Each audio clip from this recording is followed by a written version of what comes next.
Bonne matinée. Est-ce que ça va bien? Oui. Bon dimanche. Hey, on veut vous saluer, vous, en ligne, en différé. Ça nous fait plaisir de vous avoir avec nous à chaque dimanche. Merci Seigneur. Est-ce que vous avez passé une belle semaine? Il y a eu des belles activités cette semaine. La conférence a eu lieu. Gloire à Dieu. Nous, ce qu'on fait, c'est qu'on est obéis au Seigneur afin d'instruire ceux qui ont soif d'entendre la prophétie. Merci Seigneur. On va y aller pour la sécurité. Donc, advenant un pépin, comme il y a eu cette semaine, 3 jours, il y en a qui ont été 3 jours sans électricité. Vous sortez par en arrière, à votre droite, les escaliers, et en avant, vous avez une autre porte de sortie. Parce qu'il y en a qui n'ont pas été gâtés cette semaine, ils ont manqué beaucoup d'électricité avec la neige qui est tombée. Alléluia. On va offrir notre dimanche au Seigneur, mais plus que ça, on va s'offrir au Seigneur afin que nous puissions écouter ce qu'il veut de nous et que nous puissions comprendre comment marcher dans ses voies. Alléluia. Seigneur Jésus, je te remercie pour ta présence ce matin avec nous, ton Église. Tu nous aimes d'un amour ardent, Jésus. Et pour ce faire, nous devons t'honorer, te louer, te glorifier et plus que ça, te plaire. De découvrir tous les projets que tu as pour nous. Il faut qu'on se mette au mode écoute. Donc, Seigneur Jésus, on veut écouter ce matin tout ce que tu as à nous enseigner, à nous fortifier, à nous encourager, à nous relever. Bénis ceux qui sont soif de toi. Bénis la louange ce matin. Accompagne nos musiciennes. Accompagne le pasteur. En ton nom, Jésus, Amen. Êtes-vous prêts à louer ce matin? Amen. On se lève debout. Vous, la maison, on se lève debout. On loue l'Éternel. Amen.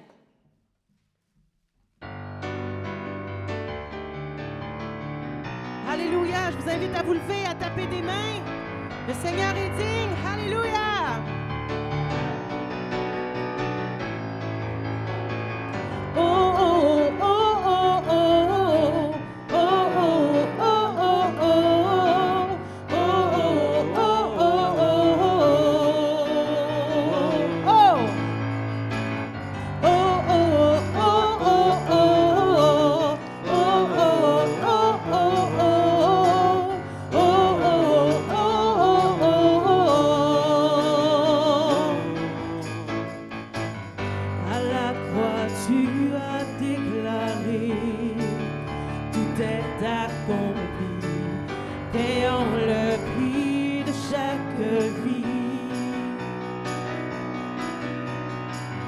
La mort n'a pu te retenir.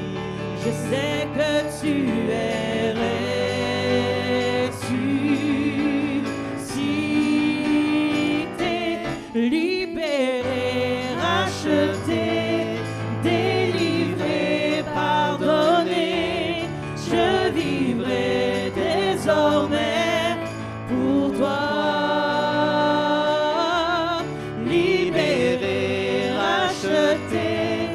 Délivré, pardonné, je vivrai désormais pour toi.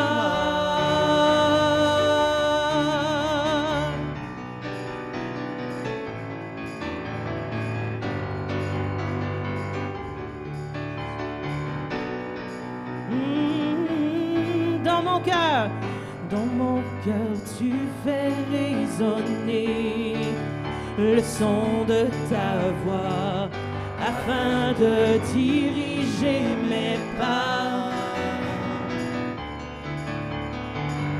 Tu es le rocher de ma foi, le Dieu d'éternité. Je te suivrai, libéré, racheté, délivré, pardonné, je vivrai désormais pour toi.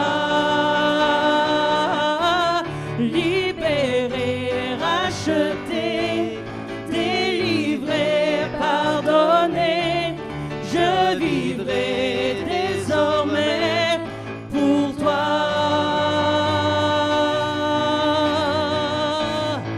Je vivrai désormais pour toi. Oh, oh, oh, oh.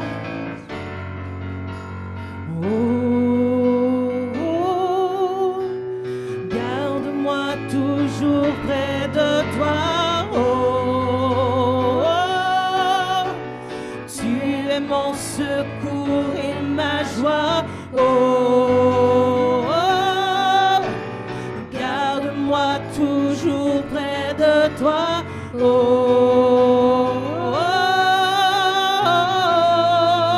oh, À la croix.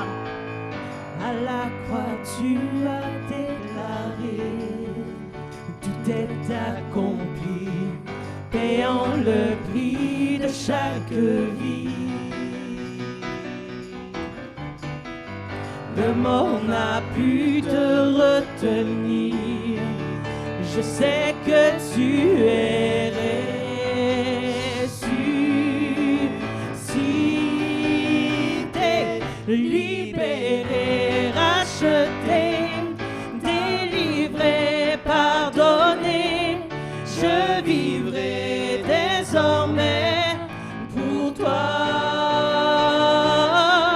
libéré, racheté, délivré, pardonné. Je vivrai désormais pour toi. Je vivrai désormais pour toi. Dans mon cœur, tu fais résonner le son de ta voix afin de diriger mes pas.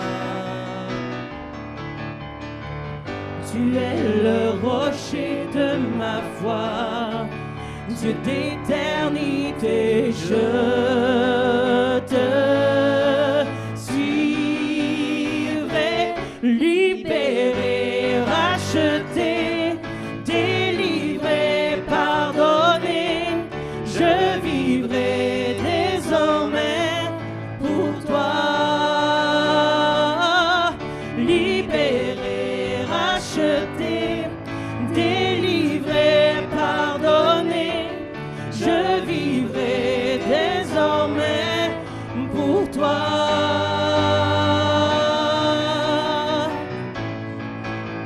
Oh, je vivrai. Oh, oh, garde-moi toujours près de toi. Oh, tu es mon secours et ma joie. Oh, oh, garde-moi toujours près de toi. Oh, oh, oh, libéré, racheté, délivré, pardonné. Je vivrai désormais pour toi, libéré, racheté, délivré, pardonné. Je vivrai désormais, libéré, racheté, délivré, pardonné. Je vivrai désormais pour toi, libéré, racheté,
libérés, nous sommes libérés, rachetés.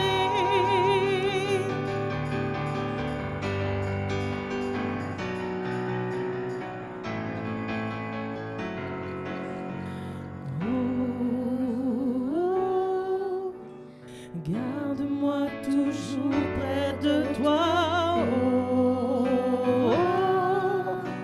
Tu es mon secours et ma joie. Garde-moi toujours près de toi. Tu es mon secours et ma joie. Garde-moi toujours près de toi. Tu es mon secours et ma joie. Garde-moi toujours près de toi.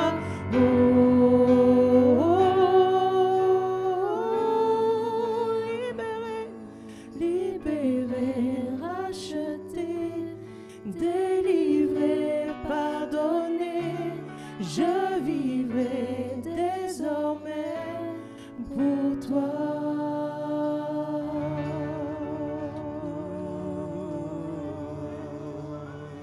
Alléluia, Jésus.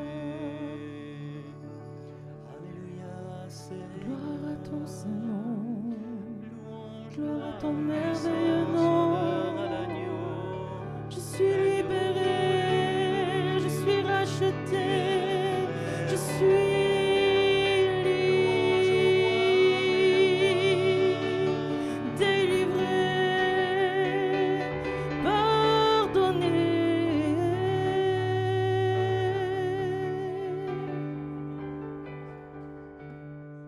Dieu admirable, inébranlable, ton nom surpasse toute puissance. Dieu de miracle, incomparable, oh Dieu, oh Dieu. Dieu admirable, inébranlable, ton nom surpasse toute puissance. Dieu de miracle, incomparable, oh Dieu, oh Dieu. Tu transformes mal en vin, toucha les yeux de ta main, nul n'est comme toi, comme toi. Dans nos ténèbres tu brilles, tu nous redonnes la vie, nul n'est comme toi.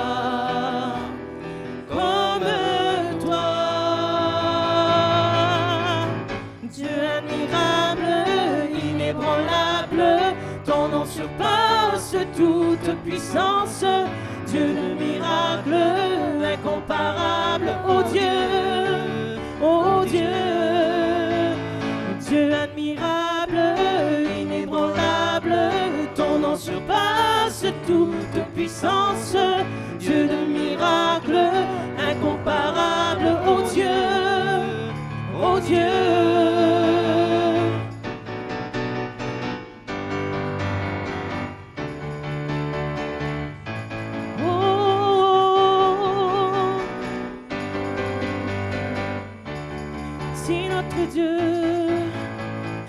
Notre Dieu est pour nous, qui pourra nous arrêter? Et si Dieu est avec nous, qui sera contre nous? Si notre Dieu est pour nous, qui pourra nous arrêter?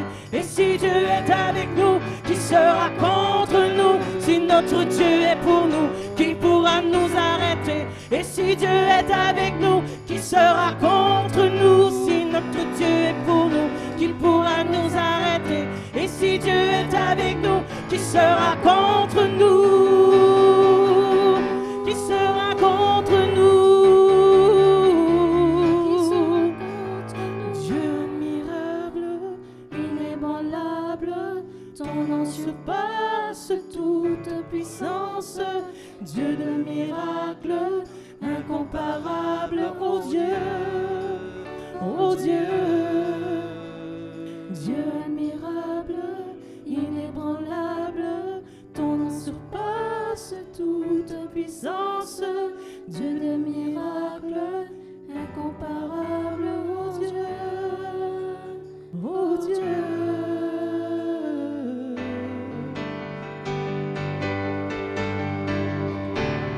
Alléluia, alléluia, alléluia, alléluia, mon roi.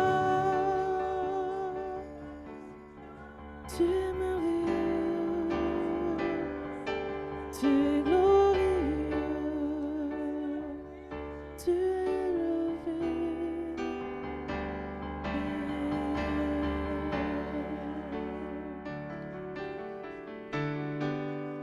Alléluia, alléluia, alléluia. Ton nom est tout puissant, Seigneur. Ton nom est élevé, Seigneur. Ton nom est majestueux, fidèle et juste. Ton nom est glorieux, puissant et saint. Tu es le grand je suis, tu es le Dieu puissant, tu es le roi des rois. Tu es le grand je suis, tu es le Dieu puissant, tu es le roi des rois. Alléluia, alléluia, Seigneur. Ton nom est élevé, ton nom est glorifié, Seigneur. Ton nom est majestueux, oh Dieu.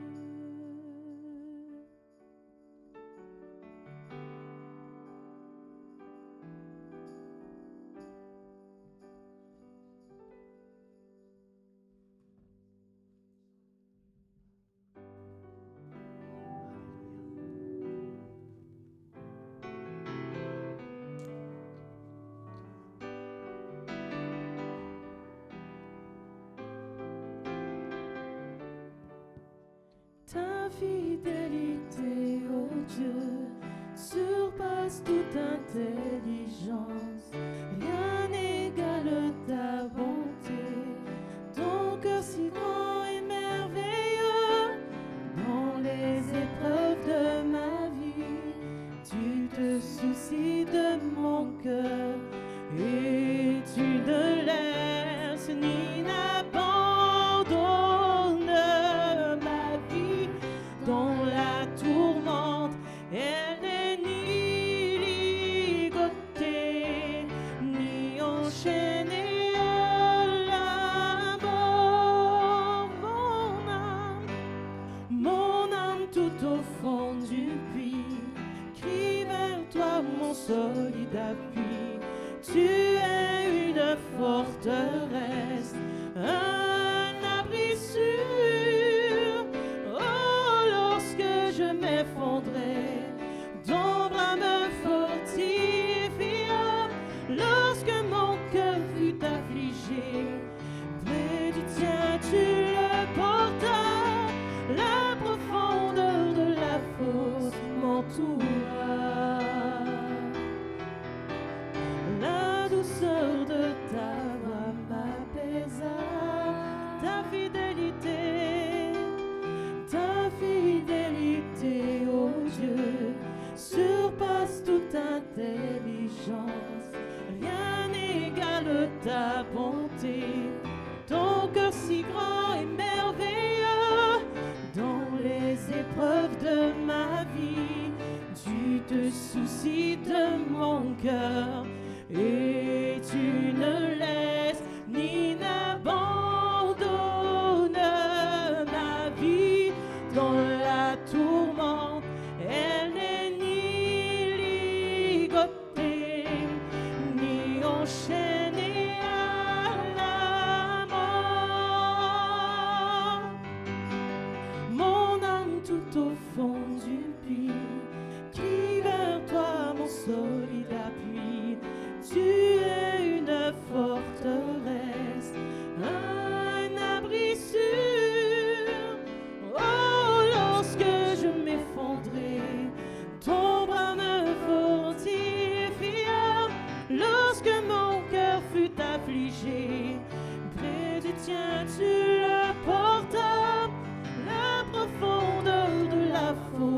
m'entoura. La douceur de ta voix m'apaisa. Dans toutes tes voies, oh Dieu, tu te montres si fidèle. Tes voies sont parfaites, droites et justes. Dans toutes tes voies, oh Dieu, tu te montres si fidèle. Tes voies sont parfaites, droites et justes. Dans toutes tes voies, oh Dieu, tu te montres si fidèle.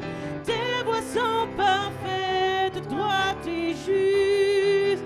Oh, je te loue et je t'adore. Je te loue et je t'adore. Je te loue et je t'adore. Je lèverai mes mains vers toi. Je lèverai ma voix pour te louer. Je t'adore, mon Dieu, mon roi. Oh, je te loue et je t'adore. J'élève mon cœur, ma voix, ma vie. Je te loue et je t'adore. Tu es le Dieu très saint. Tu es le trois fois saint, le grand je suis. Oh, je te loue et je t'adore. Je te loue et je t'adore. Je te loue et je t'adore.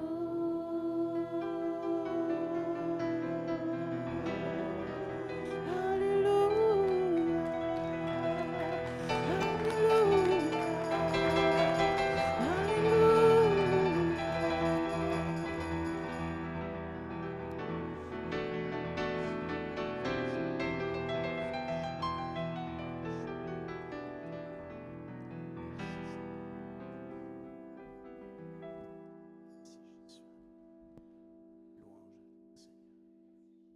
Béni sois-tu.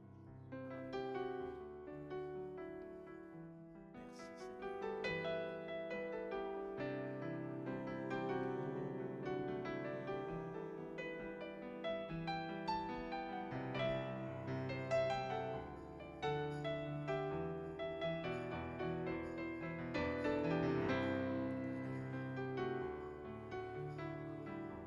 Merci Seigneur. Merci Seigneur.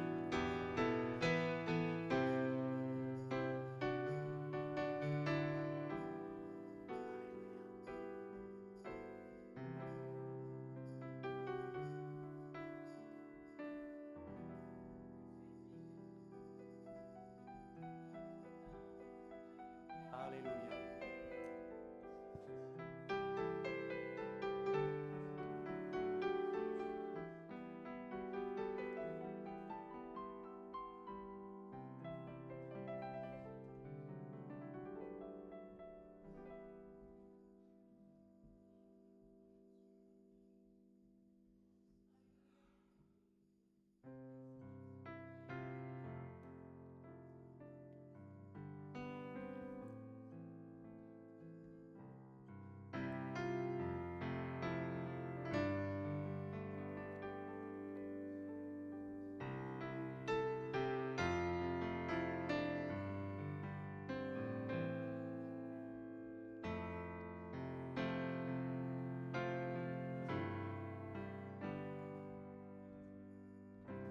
Seigneur, tu me cherches, tu me connais. Et si je t'oublie, et si je t'oublie, je sais que tu m'aimes, je sais que tu m'aimes.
et tu gardes mes pas. Ta main me soutient, ta main me soutient. Je sais que tu m'aimes. Je sais que tu m'aimes. Si tout s'effondrait, si tout s'effondrait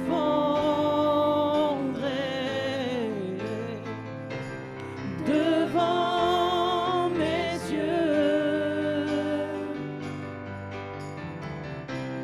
tu resterais là. Je sais que tu m'aimes. Oh, je sais que tu m'aimes. À la croix je me prosterne, où ton sang coula pour moi. Aucun amour n'est plus grand. Tu as gagné sur la mort, ta gloire remplit les lieux très hauts. Rien ne peut nous séparer. Tu déchires le voile, tu traces un chemin, car tu as tout accompli. Tu déchires le voile, tu traces un chemin, car tu as tout accompli. Tu déchires le voile, tu déchires le voile, tu traces un chemin, car tu as tout accompli. Tu déchires le voile, tu traces un chemin, car tu as tout accompli. À la croix, je me prosterne, où ton sang coula pour moi. Aucun amour n'est plus grand. Tu as gagné sur la mort, ta mort remplit les lieux très hauts. Rien ne peut nous séparer. Ta gloire remplit les lieux très hauts. Rien ne peut nous séparer.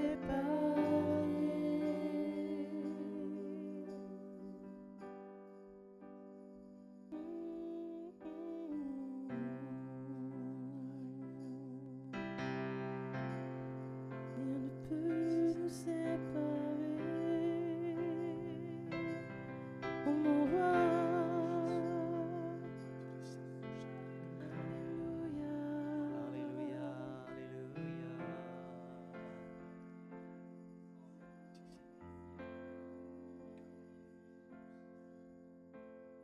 C'est auprès de Dieu que je veux me tenir. Il est mon Seigneur, mon roi. C'est auprès de Dieu que je peux ressentir tout l'amour qu'il a pour moi. C'est auprès de Dieu que je voudrais grandir, entendre le son de sa voix. Je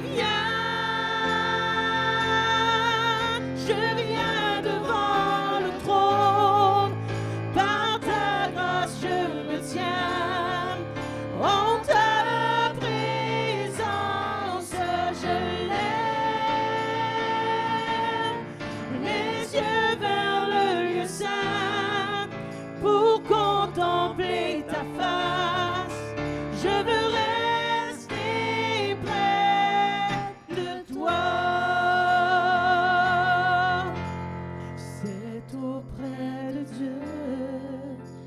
je veux me tenir. Il est mon Seigneur, mon roi. C'est auprès de Dieu que je peux ressentir tout l'amour qu'il a pour moi. C'est auprès de Dieu que je voudrais grandir, entendre le son de sa voix. Je viens devant le trône, par ta grâce je me tiens, en ta présence je lève les yeux vers le lieu saint pour contempler ta face. Je veux rester près de toi, je veux rester près, je veux rester près de toi, je veux rester près, je veux rester près de toi.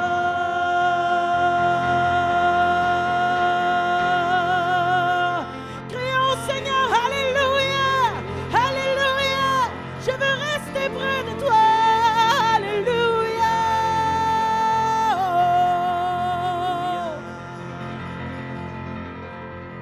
Merci Seigneur Jésus. Oh, merci Seigneur. Alléluia. Gloire à Dieu. Nous nous préparons maintenant à prendre le repas du Seigneur. La parole comporte un avertissement concernant le repas du Seigneur. Il est important, lorsque nous consommons une communion, de discerner dans le pain le corps de Jésus et de discerner dans le vin son sang. C'est important afin de ne pas attirer contre soi-même un jugement ou une condamnation. Mais si tu as fait du Seigneur Jésus ton Sauveur et Seigneur, si tu es en relation avec lui, tu peux pleinement participer à la communion. Maintenant, ce n'est pas un péché qui devrait t'empêcher de communier, puisque si tu as péché, il s'agit simplement de le confesser au Seigneur Jésus, qui est fidèle et juste pour nous pardonner. Alléluia. L'Évangile nous rapporte comme ceci le dernier repas que Jésus a pris avec ses disciples. Pendant qu'il mangeait, Jésus prit du pain et prononça la prière de bénédiction. Puis il le rompit et le donna aux disciples en disant, « Prenez, mangez, ceci est mon corps. » Il prit ensuite une coupe et remercia Dieu. Puis il la leur donna en disant, « Buvez-en tous, car ceci est mon sang, le sang de la nouvelle alliance qui est versé pour beaucoup pour le pardon des péchés. » Seigneur, nous te remercions d'avoir été obéissant envers le Père en prenant une chair comme la nôtre.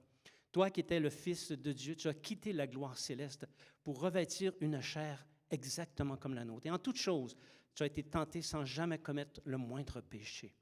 Et tu as montré ta fidélité, Seigneur, en allant jusqu'à la mort de la croix. Tu as supporté la couronne d'épines, les crachats, les coups de fouet.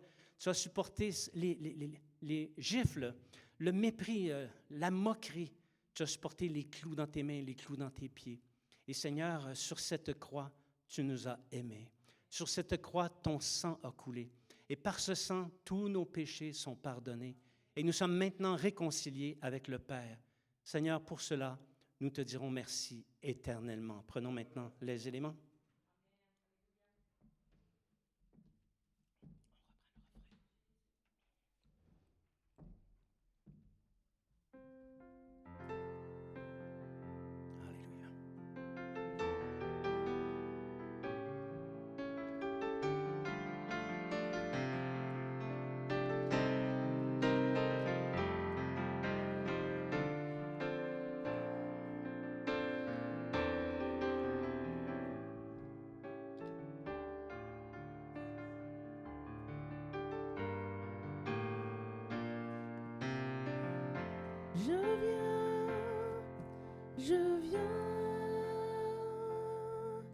Je viens devant le trône, par ta grâce je me tiens, en ta présence je lève les yeux vers le sein pour contempler ta face.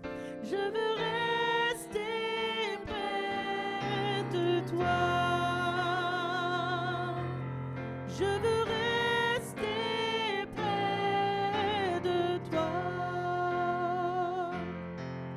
Je veux rester près de toi.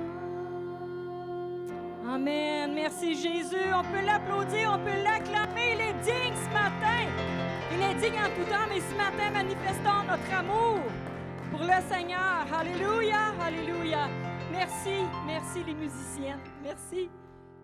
C'est bon de goûter le Seigneur. Justement, dans ma parole ce matin, David disait, il est bon de goûter l'Éternel. Et on goûte le Seigneur entre frères et sœurs. C'est extraordinaire. Entre chacun de vous, Jésus est là. Et nous le voyons, nous le ressentons.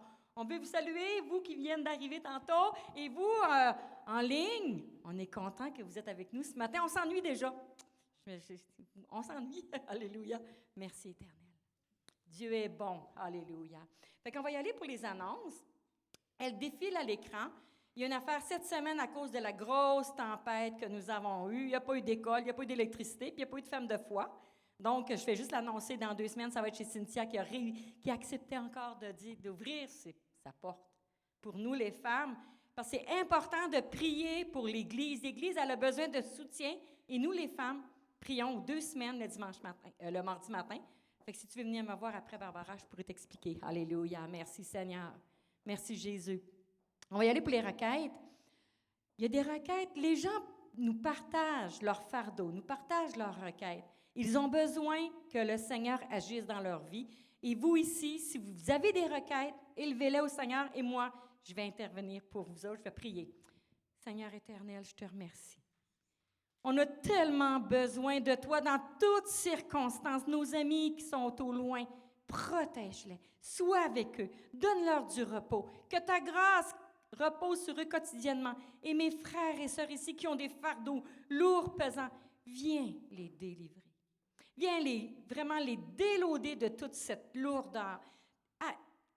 Accompagne tes serviteurs, accompagne tes servantes dans tout ce qu'ils font. Mets des mots dans la bouche afin que ton Saint-Nom soit partout proclamé, que la gloire te revienne. Tu bénis les dîmes, tu bénis les offrandes. Seigneur, tu règnes sur ton trône. Et nous, ici, on veut te dire merci. Et une preuve, c'est qu'on te donne les dîmes et les offrandes qui te reviennent. En ton nom, Jésus, amen. Donc, en attendant que le pasteur vienne, dites à quelqu'un, vous m'avez manqué cette semaine, et vous, au loin, vous me manquez, mais vous me manquez beaucoup. Alléluia. C'est-tu l'anniversaire de quelqu'un cette semaine? Non, en tout cas, vous, à la maison, joyeux anniversaire. Amen.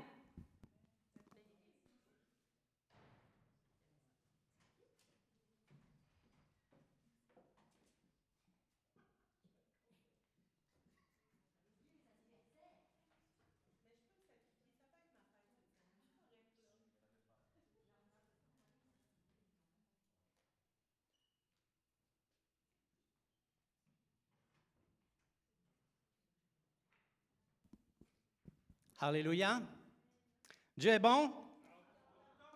En tout temps, même quand on ne le ressent pas, il est bon. Quand on le ressent, il est bon. Quand il tombe 25 cm de neige, il est bon encore. Mais ça nous fait travailler un peu, hein? Ça nous fait découvrir des muscles dont on avait oublié l'existence. Alléluia. C'est un grand privilège que nous avons d'être réunis ensemble. J'en profite pour saluer effectivement ceux qui nous regardent en ligne et à distance et tous ceux qui sont ici et que je n'ai pas eu l'occasion de saluer. Considérez-vous comme étant salués. Un grand privilège qu'on a de pouvoir, premièrement, connaître le Seigneur. Deuxièmement, être à son service. Être dans la communion fraternelle les uns avec les autres. C'est vraiment un privilège parce que si on regarde un petit peu ce qui se passe actuellement dans le monde, c'est devenu difficile d'être chrétien. Et on peut encore célébrer Dieu dans la liberté, dans la paix, dans la joie. Et c'est un privilège. Il faut vraiment prier le Seigneur pour que ça continue. Parce que c'est certain que l'esprit de l'Antichrist est agissant dans le monde et il veut détruire l'Église du Seigneur. Mais on ne va pas lui laisser de place, pas pour notre part. Alléluia. Le titre du message de ce matin, c'est « Le salut à l'œuvre ». C'est un message qui m'a été inspiré il y a 2 semaines. Donc, je vous en fais part ce matin. Je rends grâce au Seigneur de toute l'inspiration qu'il me donne, parce que amener la parole dimanche après dimanche, vous savez que c'est un défi. Ne pas se répéter dimanche après dimanche, c'est un défi. Mais lorsque le Saint-Esprit nous habite, lorsque le Saint-Esprit nous inspire, on peut entendre les paroles de Dieu et on peut les partager et communier avec les paroles de Dieu. Avant d'entrer dans le message à proprement parler, je vous invite simplement à me rejoindre. Nous allons prier ensemble. Seigneur, merci pour le privilège unique, grand, immense que nous avons d'être ensemble dans ta présence.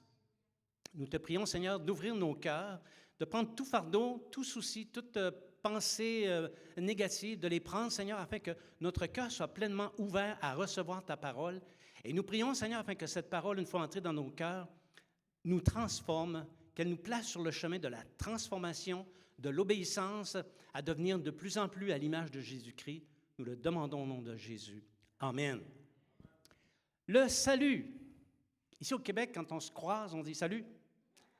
Quand quelqu'un s'en va, on dit salut. Et il y a fort à parier que c'est en référence avec le salut de Dieu. Il ne faut jamais oublier qu'on a un grand arrière-plan judéo-chrétien, comme on dit. Mais le salut, c'est un grand sujet. En réalité, il y a peu de religions qui connaissent le vrai sens du salut.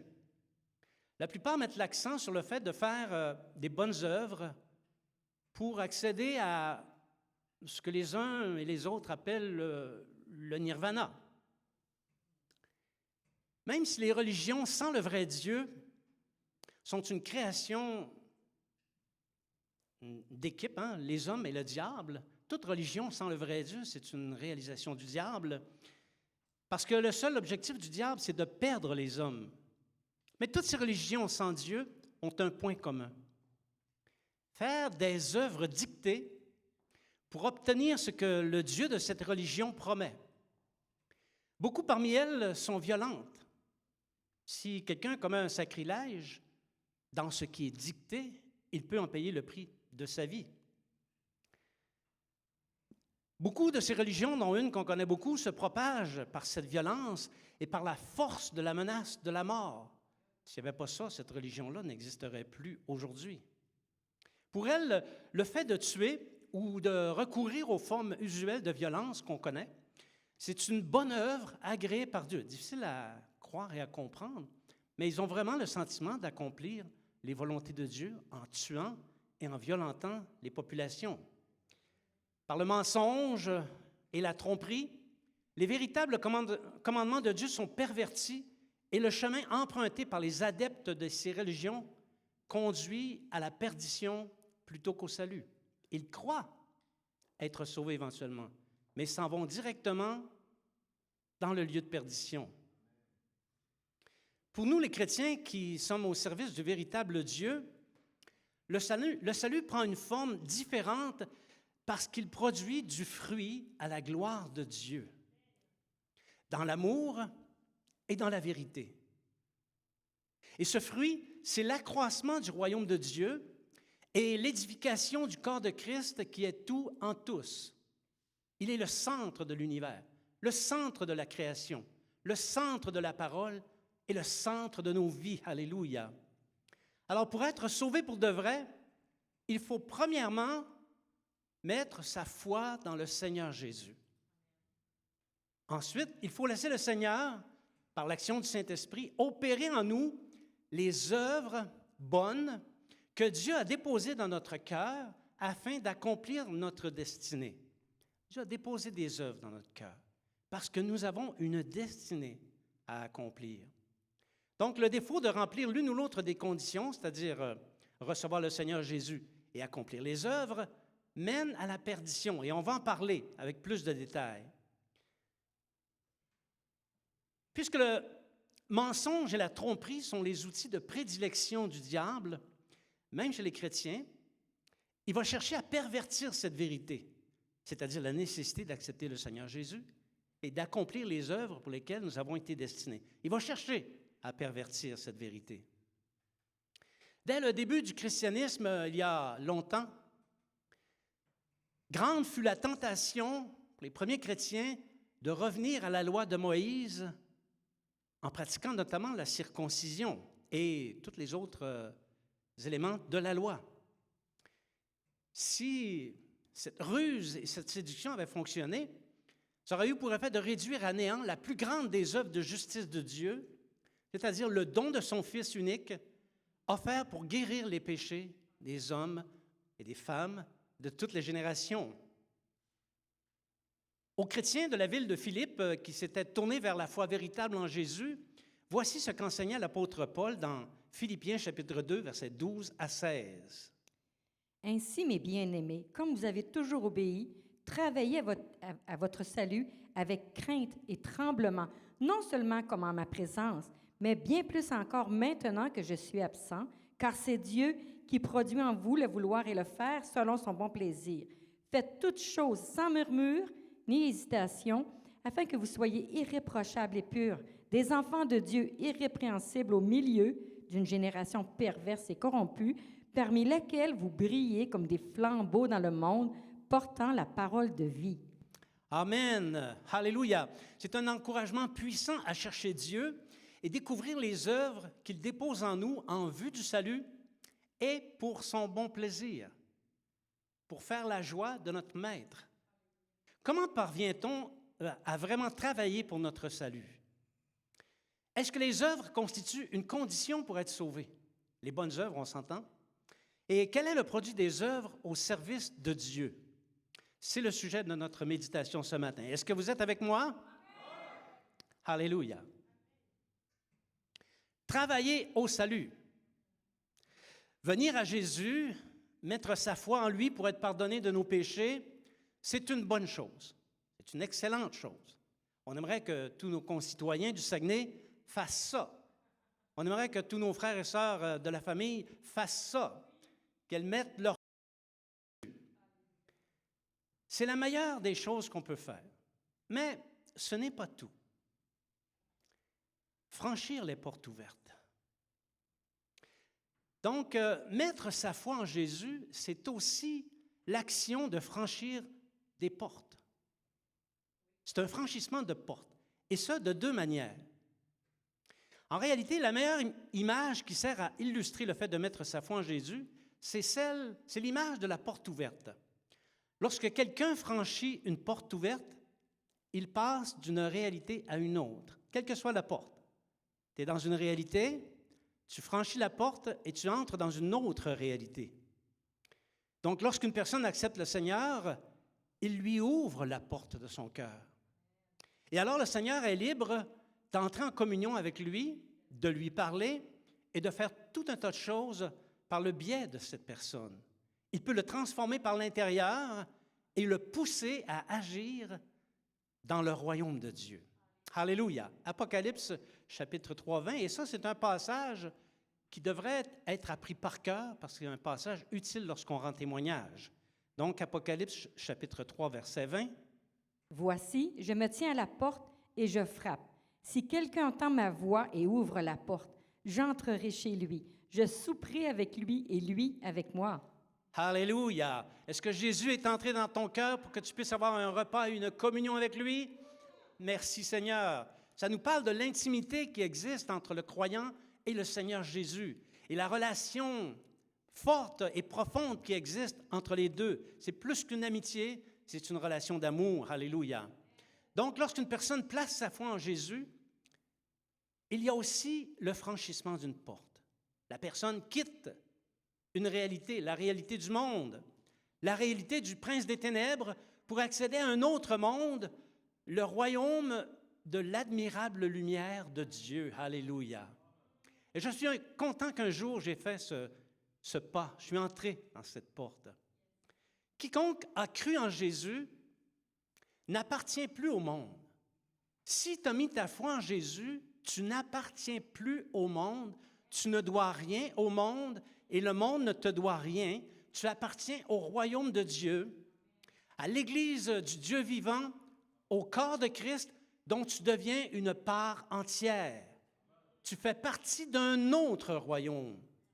C'est important de comprendre ça, parce que celui qui ne réalise pas bien cette vérité s'expose à la voir se corrompre dans sa vie et il prend le risque de ne pas être reconnu par Jésus s'il ne se repent pas, au jour où il devra se tenir devant lui. Parce que tous un jour, nous comparaîtrons devant le tribunal de Christ et par la grâce de Dieu, il nous faudra nous tenir debout et non pas être rougissants. 1 Pierre, chapitre 2, versets 9 à 10. Vous, au contraire, vous êtes une race élue, un sacerdoce royal, une nation sainte, un peuple acquis, afin que vous annonciez les vertus de celui qui vous a appelé des ténèbres à son admirable lumière, vous qui autrefois n'étiez pas un peuple et qui maintenant êtes le peuple de Dieu, vous qui n'aviez pas obtenu miséricorde et qui maintenant avez obtenu miséricorde. Amen. Nous qui n'étions rien en réalité et qui sommes maintenant devenus fils et filles de Dieu. Alléluia. Le franchissement de la porte ouverte du royaume de l'admirable lumière mène vers une toute autre réalité, celle des choses célestes, celle de la vie cachée en Jésus, et nous devons la découvrir. Jour après jour, découvrir notre identité dans le Seigneur, découvrir les choses que Dieu veut nous révéler, nous faire voir, nous faire comprendre, entrer dans cette réalité. Et tout ça nous fait considérer les choses de la réalité présente comme étant totalement différentes. Nous ne devrions plus penser aujourd'hui comme on pensait autrefois. Autrefois, on était guidé par soi-même, par nos ambitions, par notre chair, par nos intérêts personnels. Aujourd'hui, nous sommes guidés par Jésus, par sa parole, par le Saint-Esprit, par les choses qui concernent le royaume de Dieu. Amen. Le chemin du salut. Une fois la porte de la foi franchie, oui, le salut est acquis. Si quelqu'un a mis sa foi en Jésus, oui, s'il meurt, il va aller au ciel. Mais il faut travailler. Il faut travailler à notre salut. Et ça, c'est une réalité qui n'est pas beaucoup prêchée dans les églises. Dans les églises, on fait plutôt l'éloge des héros. Accepte le Seigneur et tu vas devenir un héros. Mais le fait de dire qu'il faut travailler dans le royaume de Dieu, on n'entend pas ça souvent. En réalité, il n'y a personne qui, après avoir été engagé par un employeur, arrive à 8 heures le matin, s'assoit sur une chaise et regarde le temps passer jusqu'à ce que 17 heures sonne. On ne va pas travailler, on ne va pas à l'emploi juste pour passer le temps. Et il n'y a personne qui ferait ça et qui espérerait ensuite, au bout de 40 heures de rien faire, de recevoir un salaire. « Hey, boss, je voudrais ma paye. Qu'est-ce que tu as fait cette semaine? Rien. Bon, lave-la ta paye. Ça ne marche pas comme ça dans le royaume de Dieu, hein? Ça ne marche pas comme ça dans le monde. Pourquoi ça marcherait comme ça dans le royaume de Dieu? Donc, selon cette convention qu'il y a entre un employé et un employeur, oui, il y a un salaire à la clé, mais il faut donner une prestation de travail. J'en sais quelque chose. J'ai travaillé dans le domaine des relations de travail, dans un département de ressources humaines. Donc, je sais de quoi je parle ici. OK? Selon cette convention, il faut travailler. Il faut aussi rencontrer les exigences de rendement qui sont fixées par la convention. Et même lorsque quelqu'un dépasse les exigences qui sont posées par la convention, le patron va le remarquer. Et normalement, si le patron est gentil, il va lui donner une promotion avec un salaire plus élevé. Tant que l'employé rencontre et dépasse les exigences du poste, on lui accorde promotion et augmentation de salaire. Alors, pourquoi ça serait différent dans le royaume de l'admirable lumière du Christ? C'est pareil. On entre dans la foi comme des enfants, un peu tout nus, comme les enfants quand ils viennent au monde, OK? On entre dans la foi avec rien. Mais quand on ressort de notre séjour sur la terre, quand on meurt, c'est comme des capitaines dans la foi. Si au jour de ta mort, tu es encore un tout nu, ça ne va pas bien. Tu as raté des occasions. Capitaine, parce que les expériences continuelles et quotidiennes de la foi ont fait de nous des vaillants chevaliers de la lumière. Nous sommes des chevaliers de la lumière. Donc, ce que je viens de dire, ça dit autre chose aussi. C'est totalement faux de prétendre que le simple fait de devenir chrétien fait de nous des héros. Nous ne sommes pas des héros. Accepte le Seigneur Jésus, tu vas devenir quelqu'un, tu vas devenir un héros. Arrogance. On ne peut pas parler comme ça. On vient au Seigneur comme des serviteurs, comme des serviteurs inutiles même. Paul dit, il dit bien de travailler avec crainte et tremblement, pas de n'importe quelle manière, avec crainte et tremblement. Quelle crainte? Celle de déplaire à Dieu et de courir le risque d'exciter sa jalousie. Parce que quand on déplaît à Dieu au point d'exciter sa jalousie, normalement, ça nous attire des baffes spirituelles. Quel tremblement? Ceux d'avoir subi les conséquences de nos désobéissances. Parce que quand Dieu châtie, ça fait mal. Et tu te dis, je ne veux plus me retrouver sur sa route. Je tremble. De nombreux passages des Écritures parlent de ces attitudes qui sont obligatoires sur le chemin du salut. Crainte et tremblement. Ceci dit, si quelqu'un marche sur le chemin du salut en conformité avec les exigences du poste, il n'a rien à craindre. Il n'a pas besoin d'avoir peur. Il est comme l'enfant sevré sur le sein de sa mère. Le vouloir et le faire. Je suis d'avis que les disciples n'ont pas à planifier les œuvres pour lesquelles ils ont été appelés. Quand tu viens au Seigneur Jésus, tu viens tel que tu es et tu n'as pas à planifier le travail que Dieu va te demander de faire. Mais tu vas travailler, ça c'est sûr. C'est Dieu qui, tôt ou tard, espérons plus tôt que plus tard, va déposer en toi les choses que tu dois faire. Il va faire un dépôt dans ton cœur. Et ensuite, tu réalises que tu as un appel de Dieu à faire telle ou telle œuvre et il va produire l'énergie qui est nécessaire pour les accomplir. Cette énergie s'appelle le vouloir et le faire. Pour faire les œuvres de Dieu, il faut vouloir. Mais il faut passer à l'action aussi pour les faire. C'est Dieu qui crée ça. Personnellement, je m'accommoderais très bien, étant retraité, d'un travail séculier. Je m'accommoderais très bien de ne faire que ce qui me plaît. Voyager, faire du quad, me donner du bon temps, profiter de la nature, je ferais que ça. Mais il y a un problème. Même si je suis retraité du monde séculier, Dieu fait peser ses œuvres dans mon cœur.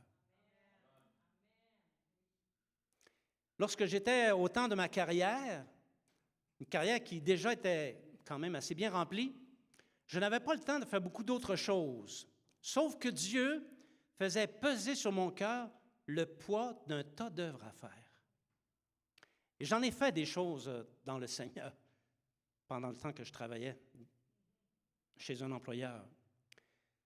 J'en faisais tellement que les chefs de l'Église disaient de moi que mon emploi séculier était comme à temps partiel en comparaison de tout ce que je faisais à l'Église. Il viendra bien un temps où Dieu fera diminuer le vouloir et le faire avec la diminution de ma vigueur qui, je le vois bien, commence à s'évaporer. Et c'est normal parce que Dieu avait même fixé un temps pour le sacerdoce chez les sacrificateurs et les Lévites. Ceci dit, mais ça nous dit que Dieu tient compte des capacités et il tient compte aussi d'un temps de service actif. Et ceci dit, je crois que la retraite complète des œuvres de Dieu, ça n'existe pas. Tu sais, à 70 ans, tu passes le flambeau à quelqu'un d'autre, là, tu dis des œuvres de Dieu, j'en fais plus du tout. Je ne crois pas à ça. Tu vas continuer à en faire, un peu moins, parce que Dieu va respecter tes capacités et le service que tu as fait. Alléluia. Alors, quel est le critère que Dieu utilise pour déterminer ce qu'il met dans le cœur de l'un par rapport à un autre? Le seul critère, c'est son bon plaisir, ce qui lui plaît, ce qui fait sa joie. Par exemple, si quelqu'un possède 2 chevaux et que l'un d'eux est plus performant que l'autre, il va en demander encore plus à celui qui est performant qu'à l'autre. C'est son bon plaisir. C'est son désir de performance. Dieu veut de la performance. Dieu aime la performance, mes amis. Quand on fait les œuvres de Dieu, ce n'est pas seulement du bénévolat. Je ne fais pas du bénévolat. Je fais des œuvres de Dieu. Et puisse le Seigneur m'accorder d'être dans la performance. Puissions-nous tous être dans la performance, dans l'accomplissement des œuvres de Dieu. Amen. Des œuvres de justice. Le chemin du salut est parsemé d'œuvres et de travail à faire pour le royaume de Dieu. Si tu te dis, qu'est-ce qu'il y a à faire dans le royaume de Dieu? Ouvre tes yeux, ouvre tes oreilles, regarde et écoute, et tu vas voir qu'il y en a beaucoup de choses à faire. Le temps que Dieu a fixé pour faire les œuvres qu'il a prévues pour chacun de nous, c'est la durée de notre vie. Et quand on va avoir, notre cœur va cesser de battre, notre travail sera terminé. Les œuvres, conditions de salut. Alors là, j'entre dans un sujet glissant.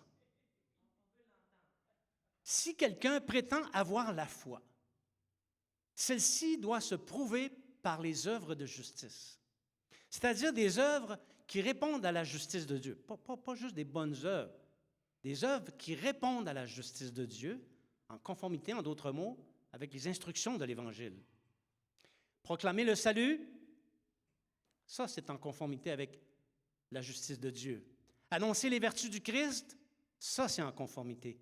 Vivre de la parole, comme on a parlé la semaine dernière, ça c'est conforme. Et c'est une condition de salut qu'on dit en droit sine qua non. C'est obligatoire, c'est incontournable, indiscutable. Nul ne peut être sauvé si, après avoir franchi le pas de la porte du royaume de Dieu, il ne s'est pas engagé dans le chemin des œuvres de justice. C'est conditionnel au salut. Et c'est le sens de ce que dit Jacques au chapitre 2 de son épître, versets 18 à 26. Mais quelqu'un dira, « Toi, tu as la foi, et moi, j'ai les œuvres. Montre-moi ta foi sans les œuvres, et moi, je te montrerai la foi par mes œuvres. Tu crois qu'il y a un seul Dieu? Tu fais bien. Les démons le croient aussi, et ils tremblent. Veux-tu savoir, ô homme vain, que la foi sans les œuvres est inutile? Comme le corps sans âme est mort, de même la foi sans les œuvres est morte. » Amen. C'est intéressant. La foi, c'est croire en Jésus.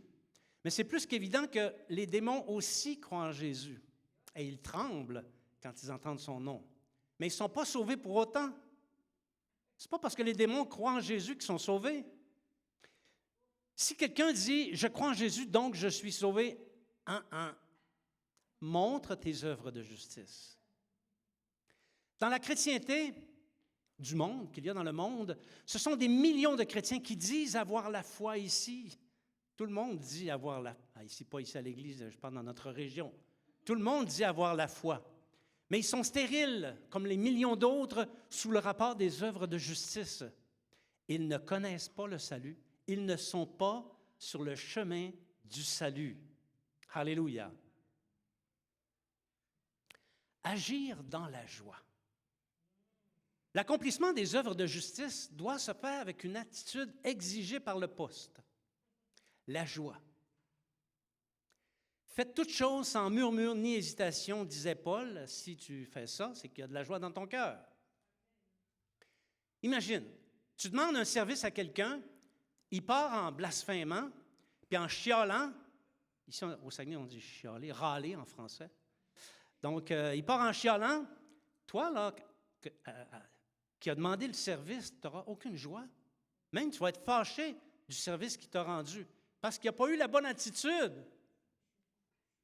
Pourtant, il t'a rendu service. Dans le Seigneur et sur le chemin du salut, tout ce que Dieu nous demande de faire, il faut le faire avec joie, sans maugréer. Et bien aimé, ne pas maugréer, c'est un art, c'est plus qu'une attitude. C'est un art. De faire les choses sans chialer, c'est un art. Parce que le chialage, c'est action-réaction. Il y a un contretemps, une situation qui se produit qui ne fait pas notre affaire, et ça arrive souvent. On se met en dedans, ça chiale. Mais il faut résister au chialage. Prenons garde. Je sais que parfois c'est difficile, surtout quand c'est moi qui demande des affaires, OK? Mais prenons garde de ne pas maugréer. Vous êtes avec moi? La justice de Dieu implique que tout service fait dans la joie, sans murmure ni hésitation, méritera une pleine récompense. Alors, veux-tu avoir la pleine récompense qui ne soit pas grévée ou amputée en partie parce que tu vas avoir maugréé? Ne maugrée pas. Fais tout dans la joie. Répudie les attitudes répréhensibles. Les gens du monde, on le sait, sont pervertis et corrompus. Ils pensent qu'ils sont bons, meilleurs même que Dieu. Mais eux autres, ils font tout en chialant. Les journaux, c'est que ça, hein? C'est que du chiolage, les journaux. Ah, ils appellent ça des nouvelles, mais c'est tout le temps accompagné du chiolage d'un puis de l'autre. Et dans une entreprise ou dans le gouvernement, sitôt que tu prends une décision, il y a quelqu'un qui va lever la main pour chialer. On est rempli de chialeux tout autour de nous, tout autour de nous. Or, nous, les disciples de Jésus, nous avons été rachetés de cette vaine manière de vivre et Dieu a placé la joie du salut dans notre cœur. Faisons les choses avec la joie du Seigneur, même quand ça ne fait pas notre affaire. Agissons avec vigueur, énergiquement, avec une joie constante, afin d'être des enfants de Dieu irrépréhensibles, irréprochables et purs. Donc, le fait d'avoir les bonnes attitudes fait de toi quelqu'un d'irrépréhensible, irréprochable et pur. Tu as intérêt à répudier le chiolage. Cette façon de servir nous fera briller comme des flambeaux dans ce monde de ténèbres. Le monde va le remarquer. Ils vont dire, lui, elle, est différent des autres. On ne l'entend jamais chialer. Il ne ferait pas de mal à une mouche. Ils ne me connaissent pas parce que des mouches, j'en ai tué dans ma vie, OK?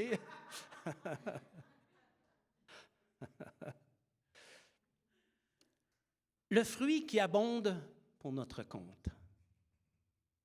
Paul explique que, bien qu'il puisse être le bénéficiaire de la générosité des disciples, hein, le contexte de la lettre aux Philippes, c'était aussi pour leur dire merci, aux Philippiens, c'était aussi pour leur dire merci pour supporter mon ministère.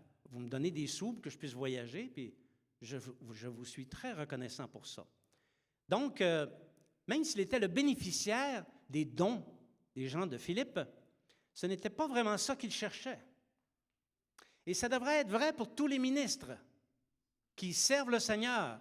On ne devrait pas servir le Seigneur pour les dons. On devrait servir le Seigneur pour le fruit de l'Église. Paul faisait tout pour que les disciples portent un fruit qui abonde à leur compte. Parce que oui, il est question ici, en sous-entendu, d'une éventuelle reddition de compte. C'est à dessein que Paul utilise le mot « compte ». On a un compte. Dans un compte, on peut faire des dépôts et on peut faire des retraits. Mais dans le Seigneur, lorsqu'on accomplit des œuvres de justice, on fait des dépôts. On ne veut pas faire de retrait. Puis on veut s'assurer que ça va y aller dans le compte. Il faut que ça soit fait de la bonne manière. Sinon, ça n'entrera pas dans le compte. Alors, donc, Paul semble dire qu'il y a un jour où on va voir qu'est-ce qu'il y a dans notre compte. J'ai hâte de voir qu'est-ce qu'il y a dans mon... Je sais qu'il y a des personnes qui ont un compte plus gros que le mien, je suis conscient de ça. Un compte spirituel, un compte céleste, mais j'ose croire que mon cœur va être rempli de joie lorsque je vais voir tout ce qu'il y a dedans. Et j'ose croire que c'est pareil pour vous, que vous allez être rempli de joie lorsque vous allez voir tout ce qui s'est accumulé dans ce compte. Alléluia. C'est comme ça que l'apôtre Paul le dit au chapitre 4 des Philippiens, verset 17.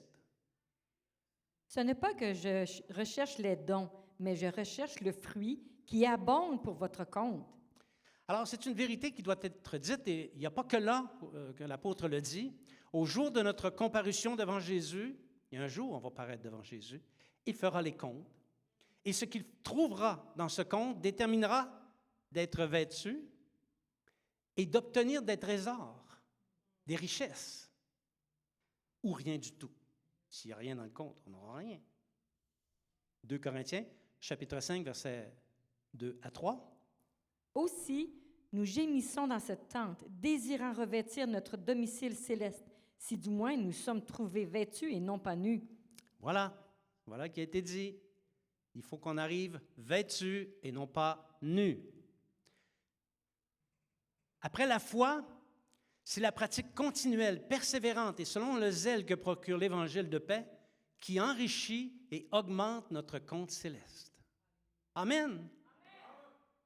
Avec le contenu de ce compte, rempli par le fait des œuvres justes faites pendant notre vivant, on deviendra riche dans le ciel. Et il y en a qui vont être plus riches que d'autres. On a déjà parlé de ça. Hein? Il y en a qui vont être appelés tout petits dans le royaume de Dieu. Mais il y en a qui, ça va être des grands dans le royaume de Dieu.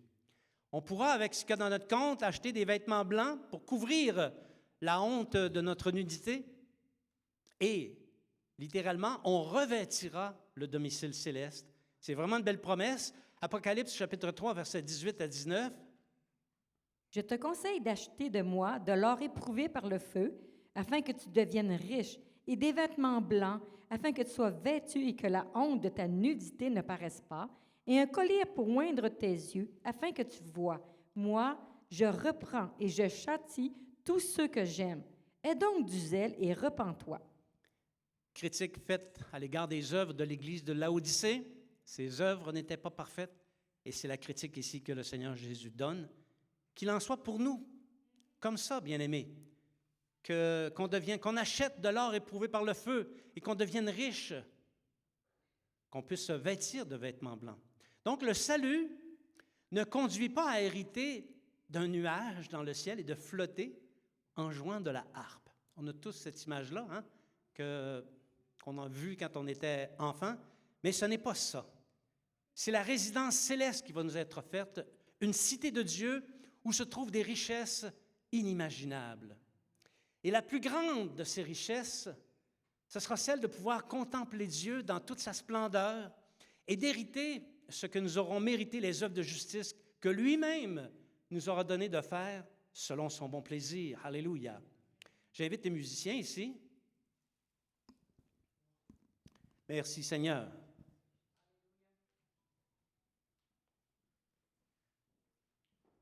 Bien-aimés, je crois que le Seigneur ne veut pas que nous soyons légers et insouciants par rapport à notre salut. Nous sommes pleinement encouragés à travailler avec acharnement à notre salut. Bien entendu, nous baignons dans le monde de la séduction et cette réalité est toujours en mesure d'altérer notre perception des choses spirituelles, considérer les choses de Dieu à la manière du monde. Mais il ne doit aucunement en être ainsi. Nous appartenons à Christ et à son gouvernement. Notre résidence n'est pas ici. Tu as peut-être une maison cossue, mais ce n'est pas ta résidence. Ta résidence, elle est en haut. Nous ne sommes plus des ténèbres. Nous sommes ressuscités, nous dit la Bible, avec Christ, et nous régnons déjà avec lui. Nous sommes sur le chemin du salut, et ce chemin est rempli de travail à faire, d'œuvres à accomplir. Notre cœur présente le dépôt que Dieu y a fait en vue de ses œuvres. Pourquoi nous laisserions-nous arrêter par les considérations de ce monde mauvais? Il est tout à fait possible de faire toutes les œuvres pour lesquelles on a été appelé, qu'il a déposées dans notre cœur, tout en faisant les autres choses de la vie. Apprenons à faire ces œuvres à cœur. Prenons à cœur de faire ces œuvres. Découvrons notre destinée. Agissons de concert avec elle et travaillons à notre salut dans le royaume de la lumière. Et à la fin, c'est vêtus que nous paraîtrons devant le Seigneur. Amen. Je vous invite à vous lever. Nous allons chanter un chant ensemble.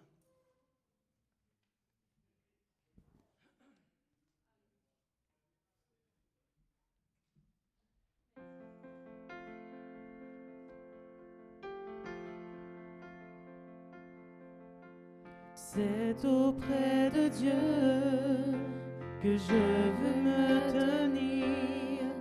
Il est mon Seigneur, mon roi.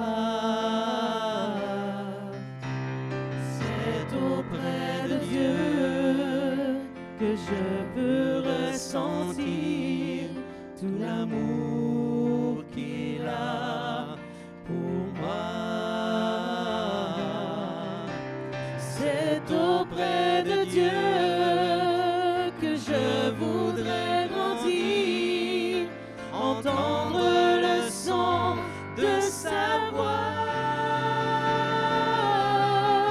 Je viens devant le trône, par ta grâce je me tiens en ta présence. Je lève les yeux vers le lieu saint pour contempler ta face. Je veux rester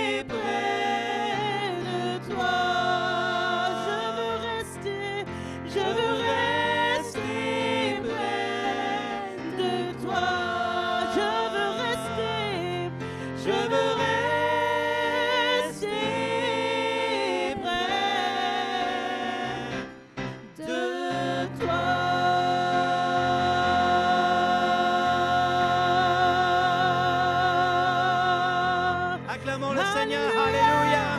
Alléluia. Gloire, gloire, gloire au Seigneur Jésus. Béni soit le nom du grand Dieu. Alléluia. Le roi des rois, le Seigneur des seigneurs. Alléluia. Seigneur Jésus, nous te remercions pour cette bonne parole que tu nous as donnée aujourd'hui. Nous prions, Seigneur, afin que tu nous accordes le privilège de voir et entendre ce que nous devons voir et entendre, de découvrir ces œuvres pour lesquelles tu nous as appelés. Peut-être on a été négligents, Seigneur. Peut-être on ne s'est pas occupé de ça, mais à partir d'aujourd'hui, donne-nous d'être vigilants, qu'on arrête d'être légers et qu'on découvre ce que tu as déposé dans notre cœur, non pas pour le constater, mais pour aller de l'avant, pour agir dans ton royaume afin de le faire grandir, de le faire s'édifier, de le faire s'accroître. Seigneur, fais-le pour nous dans nos vies. Nous le demandons au nom de Jésus. Amen. Je vais faire la prière de conclusion et si jamais quelqu'un a un besoin particulier, un besoin de prière, ou s'il aimerait qu'on prie par rapport à son appel ou sa destinée pour simplement avancer, nous allons prier pour lui. Alléluia. Seigneur Jésus, merci beaucoup pour le privilège que nous avons eu d'être ensemble dans ta présence. Tu étais ici avec nous et tu as fait du bien à nos âmes et à nos cœurs. Et nous te rendons grâce pour cela, Seigneur. Je prie pour ton troupeau, Seigneur, pour tes brebis, afin que tu les gardes et que tu les protèges et que tu accordes à chacun la mesure de grâce qui est sienne, afin d'être non seulement gardé, mais aussi d'être protégé et de recevoir toutes sortes de bénédictions spirituelles en Jésus. Merci, Seigneur, pour ce temps que nous avons passé ensemble. C'est au nom de Jésus que nous prions. Amen. Bien-aimés, parlez de cette bonne nouvelle à des gens alentour de vous. Tenez-vous dans la compagnie des disciples. On se voit mardi. Priez pour l'opération Source débordante qui va avoir lieu vendredi et samedi. Et d'ici la prochaine fois qu'on se revoit, que le Seigneur fasse luire sa face sur vous abondamment. Alléluia.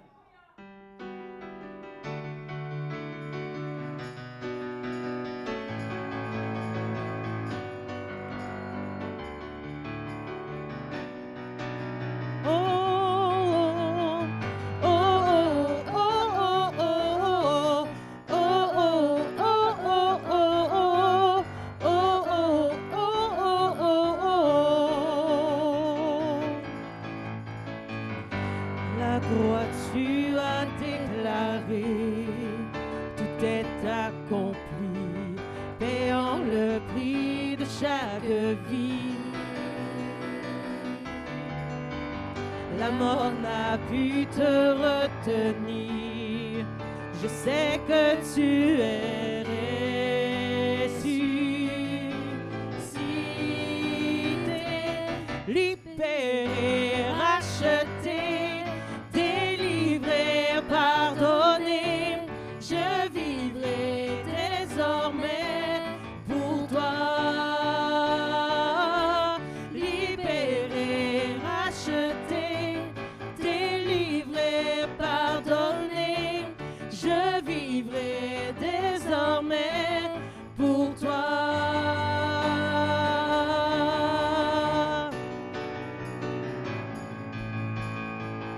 Dans mon cœur tu fais résonner le son de ta voix afin de diriger mes pas. Tu es le rocher de ma foi, Dieu d'éternité, je te suivrai, libéré, racheté, délivré, pardonné. Je vivrai désormais pour toi. Libéré, racheté, délivré, pardonné. Je vivrai désormais pour toi.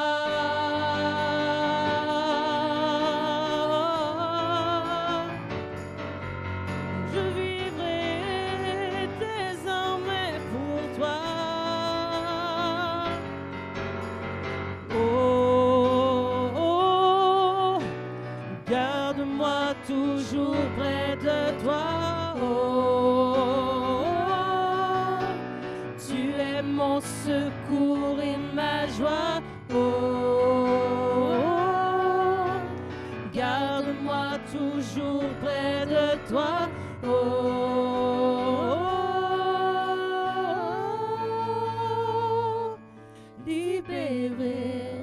racheté, délivré, pardonné. Je vivrai désormais pour toi. Libéré, racheté, délivré, pardonné. Je vivrai désormais libéré, racheté, délivré, pardonné.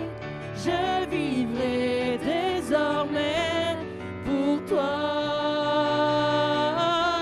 Libéré, racheté, délivré, pardonné. Je vivrai désormais pour toi.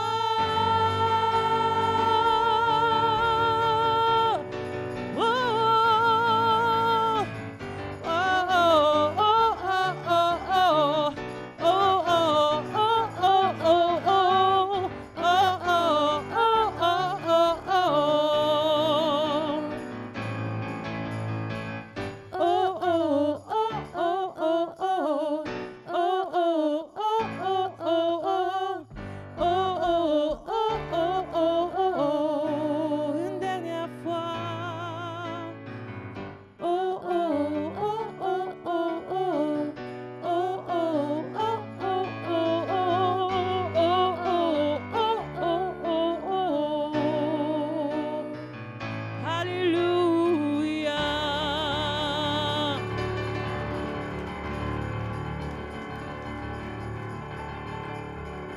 Alléluia. Bonne semaine. Que le Seigneur vous bénisse abondamment.